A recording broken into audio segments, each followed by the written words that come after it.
'Cause fishing, it's in my soul. Welcome to the Salt Strong Podcast, disrupting fishing entertainment as you know it. Prepare to laugh. Prepare to get to know fishing legends in a whole new and unfiltered way. And on occasion, you might even learn a thing or two about fishing.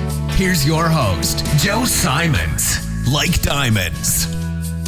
One of the most common questions that we as Salt Strong coaches get when we're kayak fishing is, what safety equipment are you bringing with you when you hit the water? Hello, everybody, and welcome to the Salt Strong Podcast. My name is Rich Natoli. As I mentioned, I am a Salt Strong coach. I cover the Mid-Atlantic and Northeast, and I have been kayak fishing for well over 20 years. I've been kayak fishing since before there were fishing kayaks. I was using the old tandem sit-on-top ocean kayaks and other kayaks, sit inside kayaks out in the saltwater, which can be pretty difficult at times.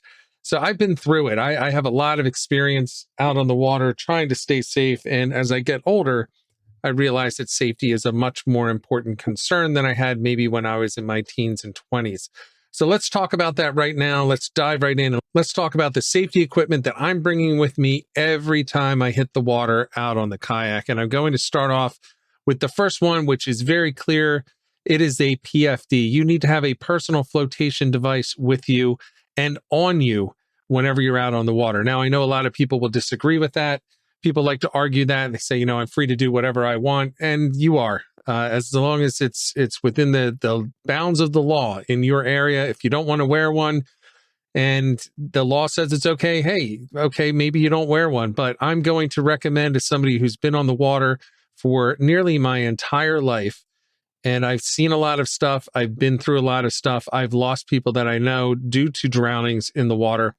I'm here to tell you, wear your PFD. I don't care if the water is shallow. I don't care if it's deep. I don't care if it's a pond. I don't care if you're running an inlet on a spring tide. Wear your PFD. When things go sideways when you're on the water, they go sideways very, very quickly.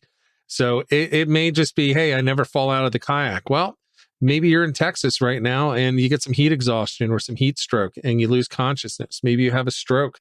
Maybe a boat hits you, which is very common to have near misses with boats when out on the water. I can not count on two hands every single year the number of times that I'm almost hit by boats. So, the PFD is just going to come in handy. I'm going to give you an example of when having a PFD was important to me, and I'm going to roll into the second bit of safety equipment that I'm going to recommend at the end of this little story here. A few years ago, I was fishing in March at the opening of striped bass season on the Raritan Bay in northern New Jersey. So Raritan Bay, for those that are not aware, sits between northern New Jersey and Long Island, New York. Now, the water temperature was in the 40s. The air temperature was in the 30s. And I'm out there and I do have my dry suit on. I'm not going to talk about the dry suit in this one because it's only for certain areas at certain times. But I'm out there on the water and I'm coming in and I get a following sea, wind kicks up, the tide is really ripping, and I end up pitch poling and going into the water, capsize, the kayak is upside down, and there I am. So it's cold water. It's not really deep. It's about 8 feet deep where I am, about a mile to a mile and a half offshore, and I'm pretty much alone. And the first thing I notice is that my feet can't kick. I can't move them. And the reason I can't move them is because I had fishing lines get caught around my legs, 30-pound braid, and I could not break them. I couldn't move my legs, couldn't break the braid. It was just too strong. And I will tell you, if you've never met me, I still have the legs from college soccer. I still have very strong legs. I can kayak forever with the pedal drives, and I couldn't do it. So that the PFD was what helped me to stay up in the water, head out of the water, and stay safe when I went in. And that's going to roll us right into the next one, and that is a knife, because the knife was absolutely critical to me in that moment when I'm in this 8 feet, 40-degree water, a mile to a mile and a half offshore by myself in this really cold weather, and I had this braid wrapped around my legs. So I had a knife, and the key to this knife is that it was strapped to my PFD. I have it strapped there in a sheath that is easy to remove once I need it. So I'm in the water, I can't kick. I grab the knife, I pull it from the sheath, and I'm able to cut the braid. Now I lost the rods. They sank to the bottom, but I was free. So now I could kick, I could move my arms. I just put the knife right back in the sheath and I was able to go over and start my recovery. So a knife is very important. Now I'm going to say this about the knife. When you have a knife strapped to you, don't go with a fillet knife. Don't go with a cheap knife that, you can use to clean fish. This is a one-purpose knife. It is really for emergency use only. So this was the type of emergency that I have it for. It is a blunt tip diving knife. It's not expensive. It's an inexpensive knife, but it's not meant for a lot of things. It's really just to help me if I get into an emergency and I need a knife really quickly. Let's say I need to cut an anchor line very quickly. This will do it. If I go over and I have braided line around me, I can cut it real quick. It's for that type of a purpose, and that's why it stays strapped to my chest at all times. Now, the next one, number 3, is a VHF radio. Now, I recommend this to anyone that's fishing inshore and offshore because one thing that we tend to do as kayak fishermen is duck out of view. We like to get back into the backwaters, back into the marshes, and we want to look for areas where there aren't a lot of people around us. So that means if things go sideways, you end up in the water, you have heat stroke, you fall out of the kayak, you hurt your back, whatever it is, you're on your own. And your VHF radio is going to be the quickest way to get help. Now, a lot of people say, well, I have my waterproof iPhone, I could just use that. Well, they work well, but what you may run into when you're relying on a cell phone for your survival is you have wet hands, the screen is wet, and now you can't manipulate it. Maybe you can't move your hand to manipulate the phone. The screen won't work when it's wet most often. It'll react to the little beads of water that are on it, and it's very difficult to use. Whereas if you have a VHF radio strapped again to your PFD, make sure it's waterproof. All you have to do is take that off of there and then call out for help. Channel 16 is going to be the little orange or red button on there. That'll take you directly to the Coast Guard, and you can put out your Mayday. Couple of things about it. Now, I already mentioned you want it to be waterproof. It is going to get wet. It is going to get wet often, even if you don't go in the water. It's going to rain on you from time to time. You're going to get splashed by fish. You may just jump in the water to cool off every once in a while. So you absolutely need it to be waterproof. It does not necessarily need to be a floating VHF radio. And I found this out when I was in Raritan Bay. Mine came off the clip. It was tethered to me, as I mentioned, so it didn't go anywhere. And it was a floating radio, and it kept floating up and hitting me in the face. So it was one more thing that I needed to do to get it out of my way so that I could recover. So it's not necessary that you have to get a floating one. As long as it's tethered to your PFD, it's going to stay with you. The second thing is make sure you keep it charged. The last thing that you want to do is have a radio that you kept on all day for multiple trips. And these will often last multiple trips, many trips before you need to charge it. Make a habit of taking it off of the PFD at the end of the day and just plug it into your cigarette lighter or your USB port or whatever it is that you have in your car or truck and charge it and keep it charging on the way home. And the last thing you do before you get on the water is take it off that charger and strap it to your chest. If you ever need it, you're never going to complain about that little extra bit of work, taking it off and charging it and keeping it up and running. It's very important. The other thing that is important for is you can get weather, instant weather, for example, from NOAA, right on the VHF on certain stations. So if you're ever concerned about weather coming through, you want to track the storms, you want to track the conditions, you can listen on there and you can get a good heads up. You also have a direct line to other anglers on the water, other boaters, and you can ask over the air, I see these clouds coming in. Here's my location. How does it look, let's say, down at the next inlet? And you can talk to people down there. Now, these handhelds, they don't have incredible range, but you can get 3 or 4 miles out of them. So you'll get the information to people. You'll be able to talk to people and you'll be able to get what you need. So VHF radio is number 3. And for me, it's absolutely critical. I'd never go on the water without it. Now, the next one is paddle floats. Now, if you've never heard of a paddle float, this is a really cool product that you can use, that you can keep with you when you're on the water. And what it is basically a fabric bag that blows up like a balloon. So it has a little inflation tube that comes off of it. Most of them have 2 or even 3 chambers. I recommend getting one with at least 2 chambers. I personally use a 2-chamber paddle float on my kayak. And the way that you use it is really simple. If you go in the water and you're in the water, you need to get back in the kayak, it's deep water, you can't stand, and you're having trouble getting in, all you have to do is grab that bag, grab that paddle float, just blow into the tube on it, inflate it, and then it has a Velcro strap on it, and it usually has a little bit of netting on one side. And what you do is you take your paddle and you put that over the blade of one side. So it goes right into the mesh, and then you use the Velcro to secure it. So essentially what you have now is your paddle with one end of it with the regular blade, and the other one has this paddle float strapped to it. And what you do at this point is you lay the part of the paddle perpendicular across the kayak, right up near the seat, lay the blade that is not covered with the paddle float across, and then use the one that has the paddle float inflated out in the water. And you just lay it 90 degrees across that kayak. All you have to do at this point is you sling your leg over there, and then you just start to kind of shimmy up it, and that'll take you right into the cockpit of the kayak, and it keeps the kayak stable. It's a huge outrigger is essentially what you've just made. So why would you use it? Well, you may be young and in shape and able to jump right back in. That's great.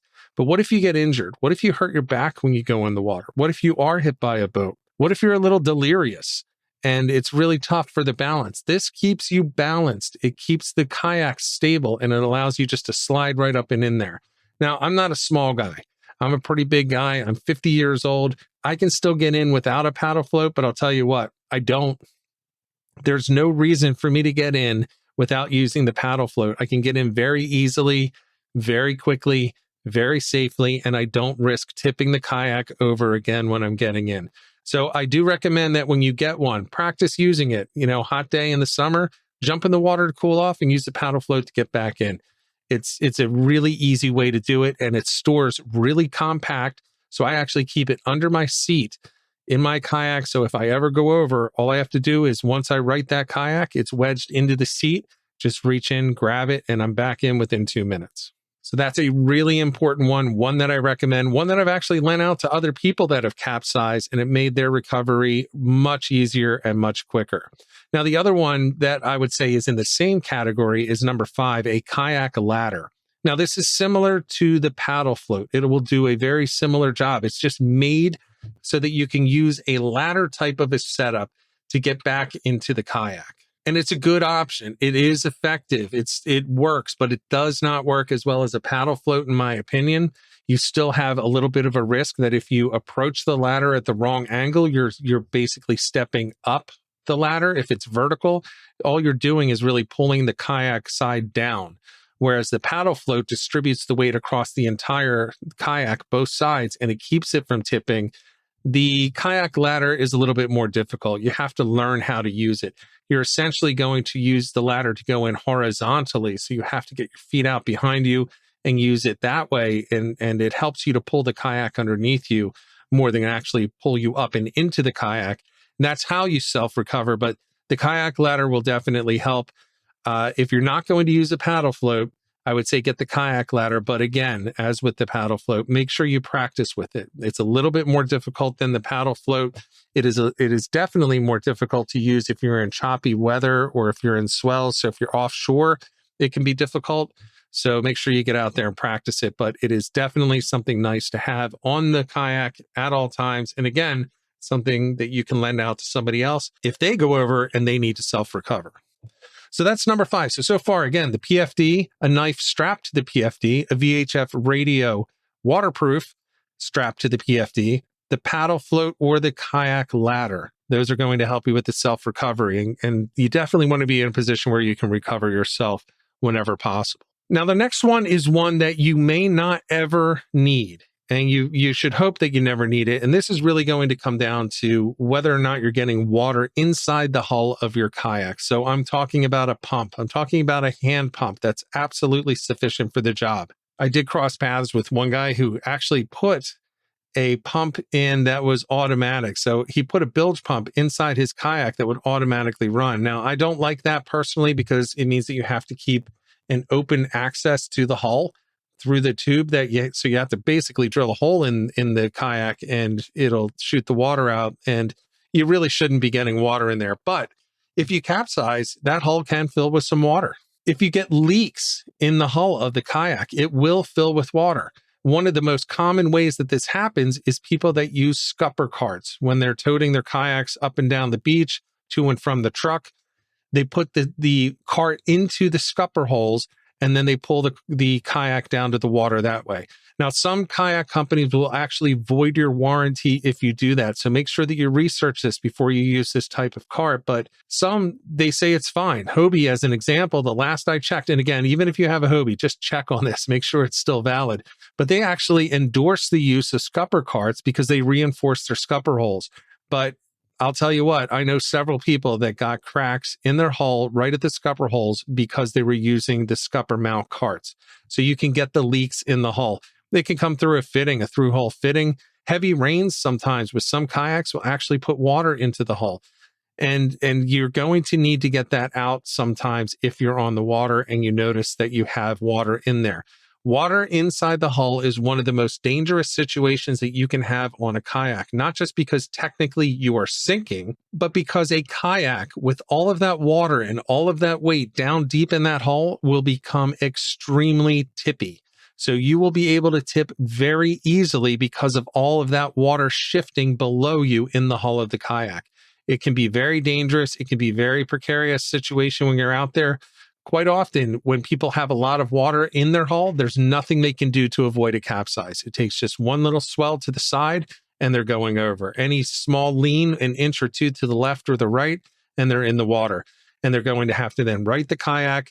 They're going to have to empty the kayak and then self-rescue. So a hand pump is definitely a sufficient way to do that. All you have to do is right the kayak and then get that pump out and just start hand pumping it out. And they work really quickly. A good kayak pump is only going to cost you $20 to $30 and will actually pump on both when you're pressing down on the pump and pulling up. So it kind of doubles the speed that you can evacuate the water from the hull. So make sure that you have one of those and you can just store it in the hull. Just make sure you can reach it when you're on the water.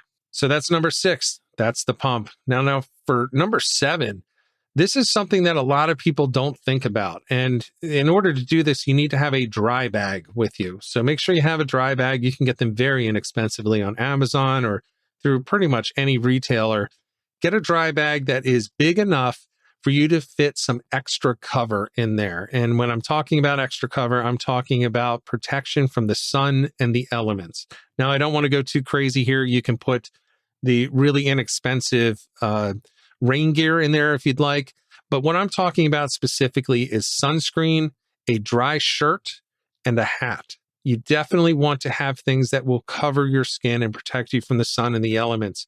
When you're on a kayak, especially when you're in one that has a drive system, whether it's a electric motor or it's a pedal drive, you have the risk of a breakdown. You have the risk that you're going to get out on the water and have something go wrong and have to paddle your way back. Well, in my case, when I'm out and I'm especially fishing offshore in the kayak, I can go 5, 10, 15 miles. And then all of a sudden I start to come back and now I don't have my drive system. Well, that's a very, very, very long paddle for the type of kayak that I have. And what that simply means is I'm in the elements for hours longer than I expected.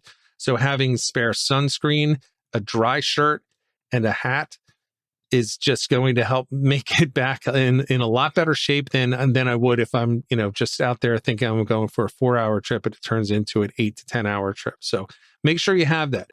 Make sure you have something. What if you get a rainstorm and you get all wet and now you're freezing because the cold front came through? Now it's cold. You want a dry shirt. You want something that's going to help you. So a little towel in there, sunscreen, dry shirt, and a hat. And all that should cover you for the extra cover. Now, if you're fishing in the winter, I add a few things in there. So I actually add in a spare pair of gloves. I add in there an extra buff for my face. I add in there an extra hat that's going to be a wool hat, something that will keep me warm. Something like that may go in there in the wintertime. I don't necessarily put sunscreen, but you want to definitely have something in there. So in case you lose any of this gear, it gets wet, or you're just out there for much longer than expected, you can protect yourself. All right, so that's number 7, extra cover. Number 8 is a big one, and this is one that most people don't do, and you really should. And that's bring a first aid kit. Now, I'm not talking about going out and getting a $200, on the water triage kit or anything like that. I'm talking about getting a first aid kit that is in a waterproof container. So think of a waterproof bag, just like I just talked about for the extra cover, and have in there some essentials. So you definitely want to have Band-Aids. Band-Aids are, the most common thing. We're going to get cut out there. We're going to get stuck by a fin, and we're going to get hit by a tooth when we're trying to get a hook out. We're going to have some damage to ourselves throughout the days that we're out there on the water. So make sure you just have some Band-Aids, but that's not enough. I recommend to everybody, you should also have bandages. So you may have to tie something off. In an extreme situation, you may need a tourniquet. You could drop a knife and it could puncture your leg, and you may have to put a really tight wrap on there, right? Not necessarily a tourniquet, but a wrap. So you want to have bandages that will also go on there that you can wrap something. You want to have liquid Band-Aids, or also known as liquid skin. That's one of the brands, so that you can close wounds, even though it's maybe temporary. You may need to get some sutures or get some stitches later. You definitely want to have something like liquid skin. That can be all the difference between getting back to the dock and being uncomfortable, and getting back to the dock and being in a serious medical situation because you're just bleeding all over the place. Antiseptic wipes, alcohol swabs, that type of thing. When we get cut out there, man, we're on fishing kayaks. We've got bait all around us. We've got dirty water. We've got everything going on. We're sweating all over the place.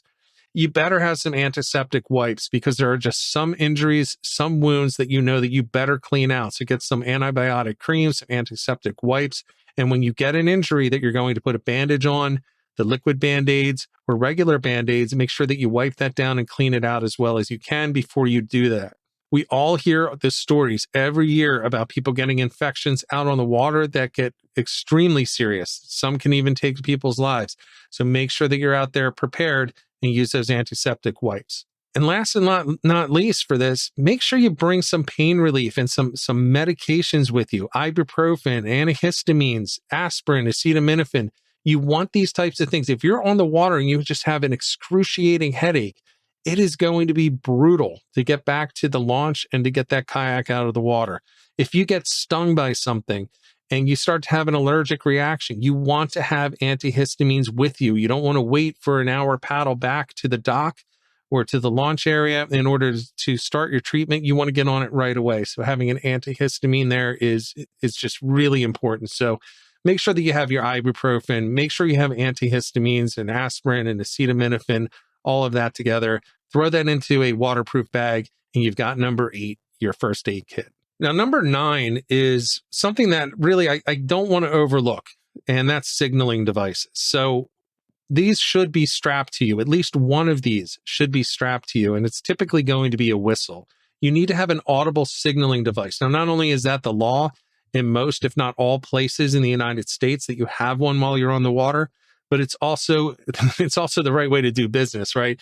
You're on the water and you see a boat coming towards you, you need to be able to signal to them if they don't see you. If you're on the water and you have an emergency, you can't necessarily yell for people to hear you, but you can signal if you have a small mirror, a signaling mirror. You can use the sun to your advantage. An air horn is a great device to keep on the kayak with you. Keep that, though, as a tip, in a waterproof bag. Just put it in a Ziploc and it'll work just fine. But those will rust and they will corrode very quickly. So get an air horn. There's a couple bucks. Put it in a Ziploc bag and keep that in a secure area close to you. And then lights. So if you think that you might be fishing at dusk, at dawn, into the night, make sure that you follow the regulations and have a 360-degree white light on a pole that's visible to everyone. But also, you may want to consider bringing a waterproof flashlight, and a flashlight that also has strobe capability on it is also a great way to go. So think about it. If you're in an emergency situation, you can use that strobe light. People are going to see you for miles. So make sure that when you hit the water, you're going out prepared with some signaling devices. And again, I recommend going a little bit beyond the requirement of something like a whistle. Those little $2 plastic whistles, yeah, they'll get you by for a safety inspection from the Coast Guard or the police or whoever comes by. But if you really want to be safe, add in at least one or two of the others. They don't take up much space and they can make all the difference in an emergency. All right, and let's talk about the last one. Number 10. Water and snacks is the category that I'm going to give it. And basically what I'm saying is when you're on the water, you may plan to be out for a couple of hours, but you may end up being out a lot longer than that. You may end up finding somebody that's in a little bit of a medical situation. They're having a little bit of a crisis and you need to help them out. You may find that the heat is overwhelming you. You can't stay hydrated. So make sure you bring extra water with you. Bring sports drinks. You need some liquids for hydration. If you're ever out on the water in the heat and you stop sweating, you better be drinking as much water as possible because now you're in a very serious situation. So make sure you have that for you and for anyone else that you might encounter on the water that needs it. And then on top of that, bring some snacks, bring some intelligent snacks. So I'm not saying bring a whole bunch of donuts. Don't stop by Krispy Kreme on the way to the water. It might taste good, but it's not going to help you much. If you get in a situation where you just need more energy, if you just find yourself out on the water and you're going to be there for hours longer than you thought, maybe you're stuck in a storm, maybe you have an emergency situation and you're stranded and you're waiting for help, you want to have some snacks with you, something that can prolong your energy. So think of like jerky, beef jerky, something like that, something that stores really easily, gives you a lot of protein in it. Protein bars is one that I'm also going to say. Now, don't load up just on protein bars. If you get in a situation where you need the multiple protein bars in a row, that can upset your stomach, that can make you feel a little sick. So make sure that you bring other things, granola bars, something simple, even some crackers. You just need something that's going to help you to keep your energy up when you're out on the water for a prolonged period of time. Maybe, again, you run into somebody that just needs a little bit of help. They just are wiped out. You can pass over a couple of sports drinks and a couple of protein bars, and that could be all the difference for them to make it back to the launch for that day. So listen, guys, it is really important when we hit the water in a kayak that we are out there and we are safe. And the most important thing to me is that we are able to take care of ourselves whenever possible and the people around us whenever needed. So it sounds like a lot of stuff that I went through. You know, to go from top to bottom again, PFD, knife, and VHF radio. Those are all attached. That's the PFD itself, right? Plus what's attached to it. That doesn't take up any space. A paddle float and kayak ladder, they take up almost no space at all. A pump. Well, a pump is going to be stored somewhere in the hatch of your kayak. So again, that's not going to take up much space. We haven't really added any weight to this kayak at this point. Extra cover, you're just talking an extra shirt, a hat, some sunscreen, something like that, maybe some rain gear. Again, that goes in the hatch in a dry bag, no big deal. First aid kit. These things are small, they're light. I'm looking at one online that I had purchased, and it weighs almost nothing. I mean, literally weighs almost nothing for the entire kit. It's about 5 ounces for the entire kit, full of bandages, liquid Band-Aids, ibuprofen, antihistamine, acetaminophen, aspirin, antiseptic wipes, and the bag itself. It's all about 5 ounces. Water and snacks, yeah, those weigh a little bit more. I keep those in my crate behind me, and I keep the same waters in there all season, unless I have an emergency and I need them. Same with sport drinks.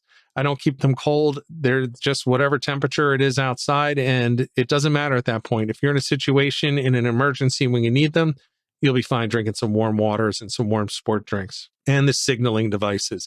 Those I do keep on me. So I keep the whistle tethered to the PFD. I have a mirror that I keep in the pocket of the PFD. The air horn I keep in a Ziploc bag in my drive system. And the lights, the pole light is just attached to the kayak. So it's out of the way. It's out of sight, out of mind until I need it. If I'm getting back late for the day and it's dusk, I just turn around and turn it on. And we're all set. No issues. People can see me. I'm not going to be in danger from getting hit by boats that are trying to rush back to the dock to get to happy hour. So I hope this was helpful to everyone. I'd be interested in hearing what you guys think should be added or subtracted or swapped out. I'm always willing to learn more and see other people's opinions on this. But with that said, everyone, use this information, stay safe, and get out there, get on the water, and get some tight lines. 'Cause fishing, it's in my soul, it was